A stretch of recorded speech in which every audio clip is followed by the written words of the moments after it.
Iron Maiden show is a theatre in your head. That's what it is. The reaction of the kids on their faces shows that they get it. 33 years ago, the founder members of Iron Maiden were little more than kids themselves when they came together in London and formed what would become one of the world's biggest rock bands. With almost 100 million albums sold, Iron Maiden have influenced a generation of heavy metal fans and continue to reach new audiences. We've been together for a long time, and we know how each other think, we give each other space, and the time we spend together we enjoy, and it just works. There's no real rules, it just works.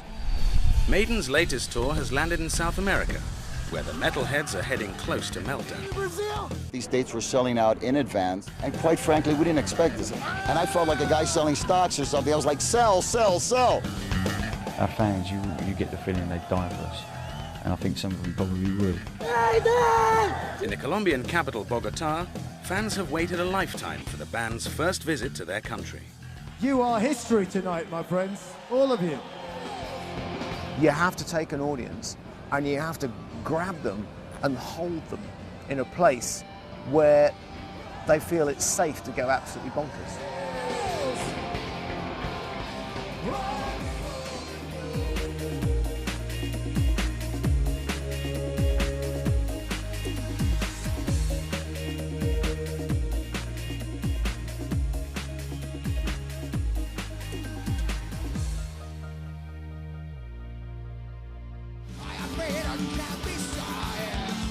Iron Maiden have been touring the world for years, but their current tour is unique for two distinct reasons. They have their own plane, and lead singer Bruce Dickinson is flying it. Well, welcome to Ed Force One, named by Iron Maiden fans. It's a Boeing 757 airliner. It carries Iron Maiden, the management, the band, the crew, and all of its equipment around the world, and then some. I'm Bruce Dickinson, and I'm going to go fly it. So here we are, Ed Force One. Well, it's not exactly gold taps and everything else and jacuzzis. We've got some quite nice seats here for the band and VIPs like managers and people like that. And this bit is the magic bit. All the equipment is actually contained in fire containment bags like this. You know, people are not all one-dimensional. The idea that you are the person that appears on stage with Iron Maiden for me, would be absolutely terrifying. Because what appears on stage is a sort of temporary possession by the music. If you went to see an Iron Maiden concert, somebody next to you said, oh, by the way, your flight home is being piloted by that guy, and you'd have second thoughts about getting on that plane, I think. There's a different kind of thing to being on stage, where everything is about drama. You know, flying an airliner, everything is about trying to prevent drama. It's the day after Iron Maiden's first ever gig in Colombia, and the band are setting off for their next stop, Brazil. What day is it? You're asking the wrong guy. It's Friday.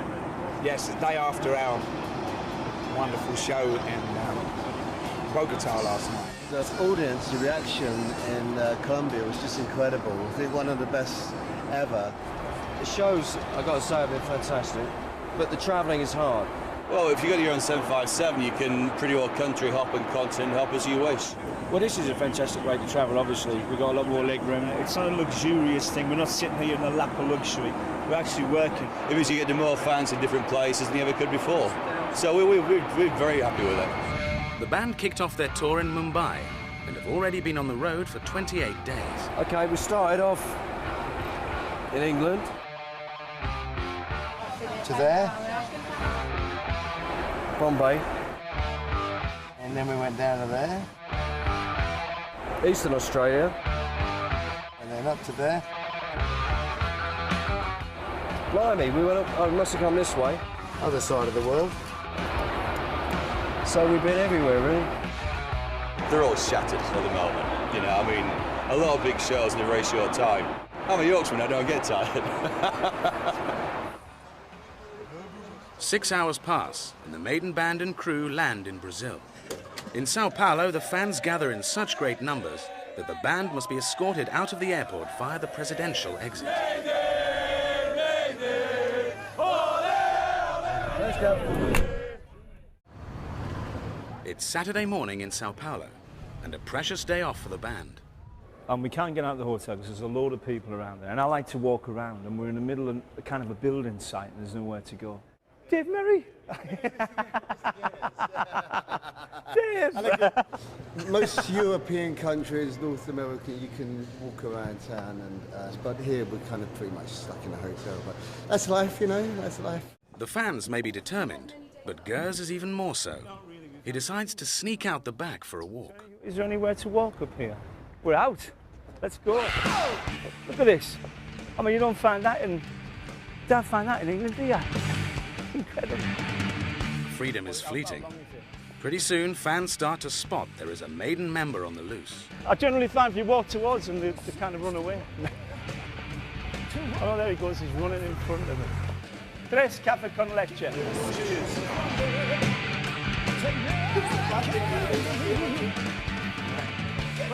You can't get annoyed about it, really. If I had a penny for every time this happened, I'd be a millionaire. And you know what? If you make somebody smile, can't be bad, can it, really? I want a picture. Yes. I am a cop in Brazil. Where's your badge?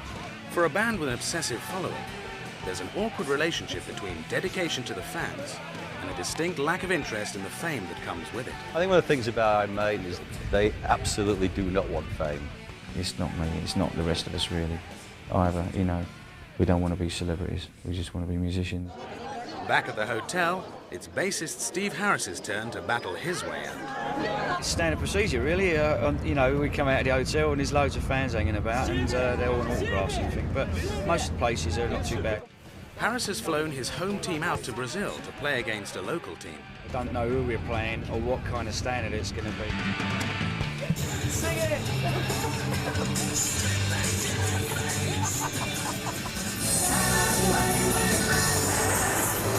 That's great.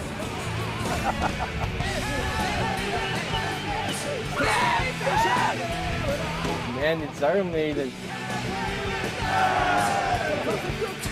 Nice one. Don't tell anyone. Do it yourself. How are you doing? Get out of it!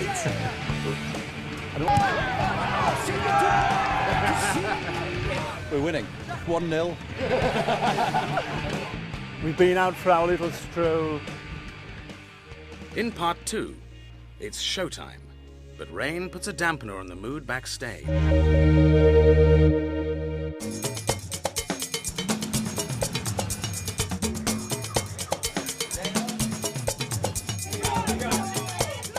British band Iron Maiden are in Brazil, and they can't move for fans. The group has a broad international appeal, but the South American fan base is its most fanatical. This dates back to their largest ever gig at the Rock in Rio festival in 1985. But the story begins about 10 years before that, in the back rooms of the pubs of London's East End. Yeah, I mean, we formed in '75, and basically, I mean, it was a real tough time. I first came across the band about April '79. First time I saw him, Steve was singing, and believe me, Steve can't sing. So, what I really did think was so special was the way that Steve and Dave just looked the audience in the eye. I'd never seen that with that intensity. But the connection, the eyeball-to-eyeball connections, and it was the same when I first saw them, the same to this day. I think it's that sort of attitude which separates Maiden from everyone else. Smallwood has stuck with the band ever since. Mr. Rod Smallwood, I love you more than... Are we cool? Or... Oh, we're always cool. Oh, we're cool, yes, sir. He may be loath to admit it, but Smallwood has become something of a celebrity himself. I've always got an ambition for this band, and I think I always will have. I mean, that's my job, that's what I'm supposed to do. And they don't complain, so we still do it. Today, Iron Maiden are filling stadiums across the globe and playing to crowds far exceeding their wildest expectations.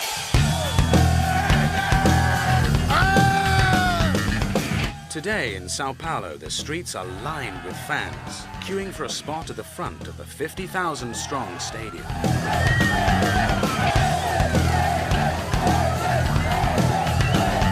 Backstage, the band are smuggled in.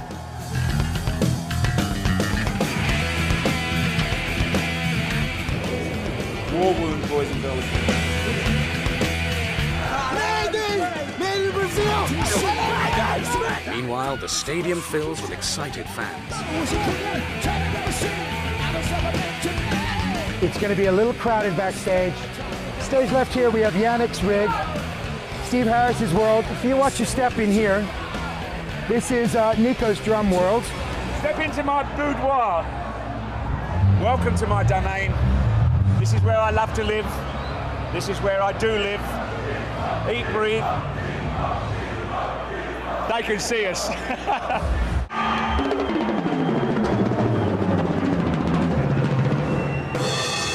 Over here is Bruce's area where he comes off stage and dries his face and drinks his hot coffee. Over here we have Adrian's guitar world. The band spends most of their time out here with the fans.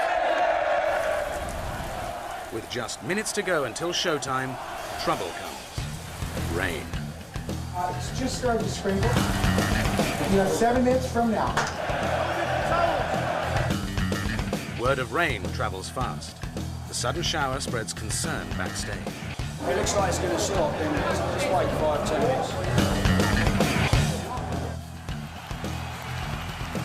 minutes. We get real bad nerves.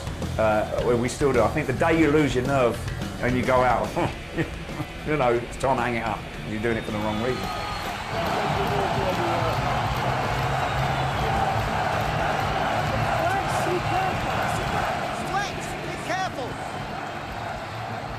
Before you go on, there's certainly a surge of adrenaline.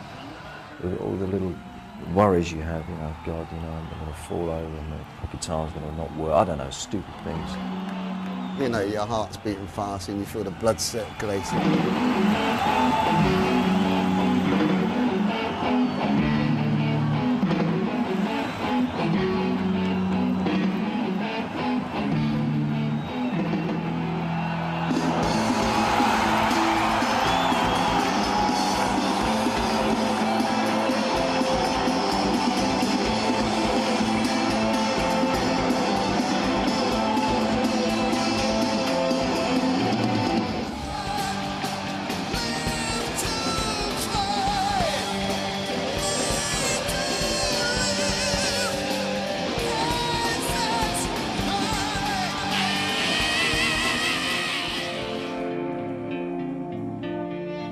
The dark imagery of bands like Maiden has often prompted the assumption that the message is sinister.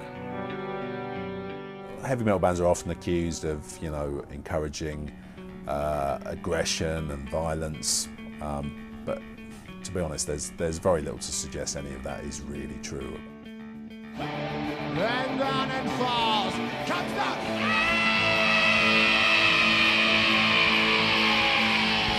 I mean, I think the key thing there is that you have to recognize heavy metal music as being art. And art has always explored things that we don't have an easy time understanding.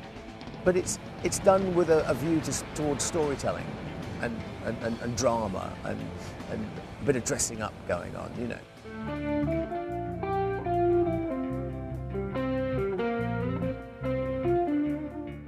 Most people perceive heavy metal to just be a bit of a racket. It's the complete opposite. The fans may play a crucial role, but an Iron Maiden show would not be complete without one particular guest appearance. Eduardo. The wonderful Edward. That Eddie would be like probably the 7th member of Iron Maiden. They've always had this figure that can define the band.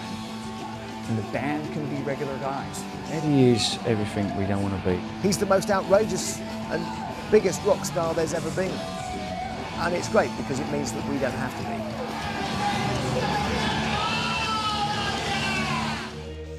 be. In part 3, Dickinson reveals his view from behind the mask.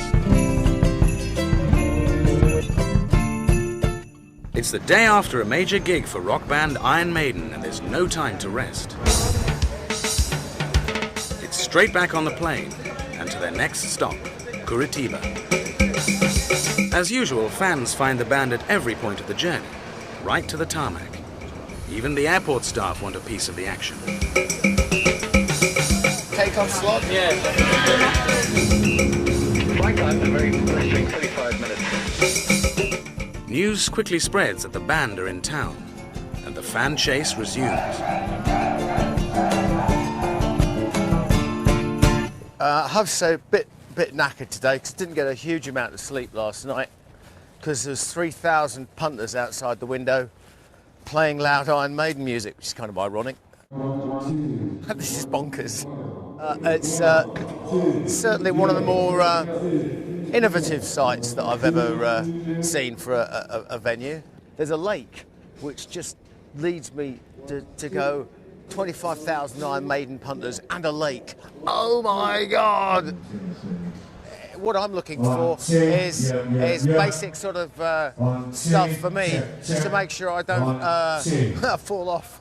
And it's actually, you just have to be quite careful because it's very narrow and there is no safety barriers. One song you can just about start the verse here and then you're round here. Up the top there,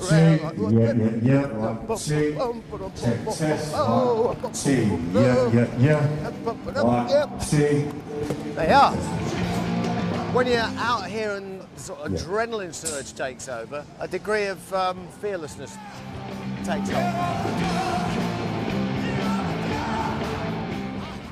I once asked one of my early sort of heroes, if you like, it was Ian Gillan, the singer from Deep Purple, and I sort of staggered up there. I said, what advice would you give? And he looked at me with half a bottle of whiskey in his hand and a big cigarette, and he goes, look him in the eye. Look him in the eye and don't take any crap. I went, you know, and actually, and I started doing it. And I went, right, yeah, none of this waving your hands in a grand gesture in some tiny little club and saying, hello, Los Angeles. It's no, hello, Los Angeles. And the guy goes, me? And everybody else around him suddenly goes, him. He looked at him. Maybe look at me next. And suddenly their attention is focused and you've got them. Back at the hotel, Murray and McBrain set off for their venue. Drive you nuts for it, don't they? I've had 2 days of stir craziness, I have.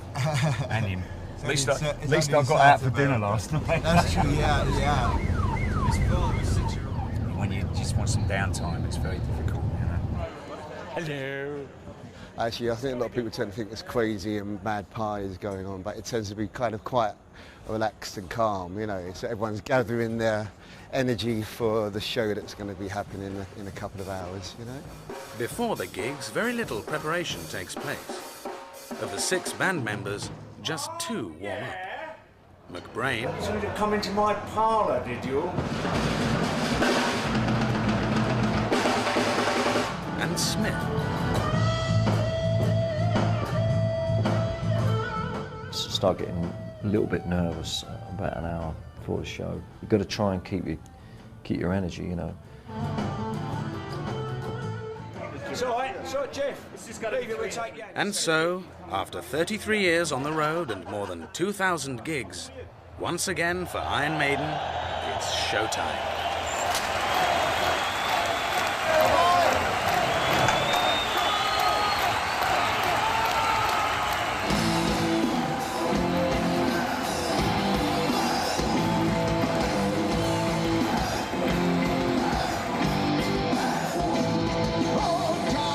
The chemistry works very well. I mean, especially with 3 guitarists. I mean, you have 3 guitarists in a band, and how can you have 3 guitarists with no ego? You know, they call themselves the Tres Amigos, and I think that sort of says everything. It's, you know, you have to look them in the eye with a fierce engagement, so they know that it's real. You know, that this is real, and this is not mucking about. Mucking about, it certainly is not. It's not mainstream. It's niche, but for those who love it, it's everything. And to be honest, I think that's probably entirely to Iron Maiden's advantage, that they're not a mainstream act. You know, that's why they've survived so long, because they haven't had to rely on the fluctuations of fashion. The feeling you get on stage, it's hard to describe it. It's definitely euphoria, and it's kind of a high that's really hard to match in other things in life, really. You know, I'm like a different person when I get on stage. When I get off, I'm just a normal bloke, really, you know.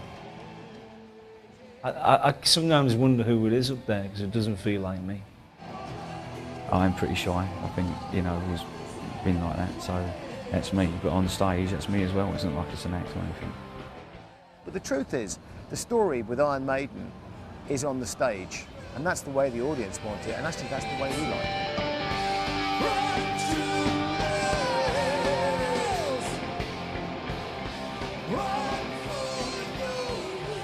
There's something in their insistence on sticking to what Maiden has always stood for. They haven't sold out in the eyes of the fans, and they've always given people something that they feel is true and honest. And so I think that's what's at the core of Iron Maiden.